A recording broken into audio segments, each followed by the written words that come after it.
नवरात्र के त्योहार की छटा चारों ओर बिखरी हुई है। भक्तजन माता की पूजा पूरे पर्व के दौरान पूरी आस्था और विश्वास के साथ करते हैं। नवरात्र के 9 दिनों में देवी कात्यायनी मां दुर्गा का छठा अवतार है। देवी का ये स्वरूप करुणामयी है। देवी पुराण में उल्लेख है कि कात्यायन ऋषि के घर उनकी पुत्री के रूप में जन्म लेने के कारण उन्हें कात्यायनी नाम से जाना जाता है। नवरात्र के छठे दिन मां कात्यायनी पूरे श्रद्धा भाव से पूजी जाती हैं। मां कात्यायनी के स्वरूप की बात करें तो देवी का शरीर सोने जैसा सुनहरा और चमकदार है। मां 4 भुजाधारी और सिंह पर सवार है। उन्होंने एक हाथ में तलवार और दूसरे हस्त में कमल का पुष्प धारण किया हुआ है। अन्य 2 हाथ वर मुद्रा और अभय मुद्रा में है। देवी कात्यायनी के नाम और जन्म से जुड़ी एक कथा प्रसिद्ध है। कथा अनुसार एक समय कत नाम के प्रसिद्ध ऋषि थे। उनके पुत्र का नाम ऋषि कात्य था। उन्हीं के नाम से प्रसिद्ध कात्य गोत्र से ऋषि कात्यायन का जन्म हुआ था।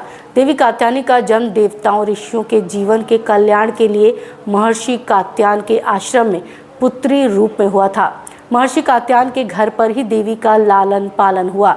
जिस समय संसार में असुर महिषासुर का अत्याचार बहुत बढ़ गया, तब उनके विनाश के लिए ब्रह्मा विष्णु और महेश के तेज और प्रताप के अंश से देवी का जन्म हुआ।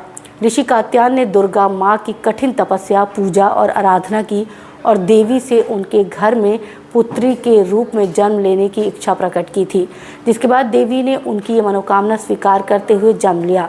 अश्विन कृष्ण चतुर्दशी को देवी रूपी कात्यायन के जन्म के बाद शुक्ल सप्तमी, अष्टमी और नवमी 3 दिनों तक कात्यायन ऋषि ने इनकी पूजा की थी।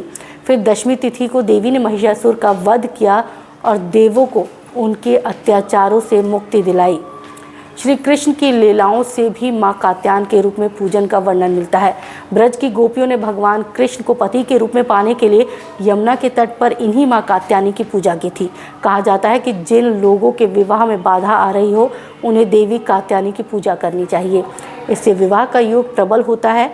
मां के स्तुति मंत्र के उच्चारण से अविवाहित कन्याओं को शुभ फल की प्राप्ति होती है। पूजन विधि: मां कात्यायनी की पूजा करते समय नारियल, कलश, गंगा जल, कलावा, रोली चावल, चुन्नी, शहद, अगरबत्ती, धूप, दिया और घी आदि का प्रयोग करना चाहिए।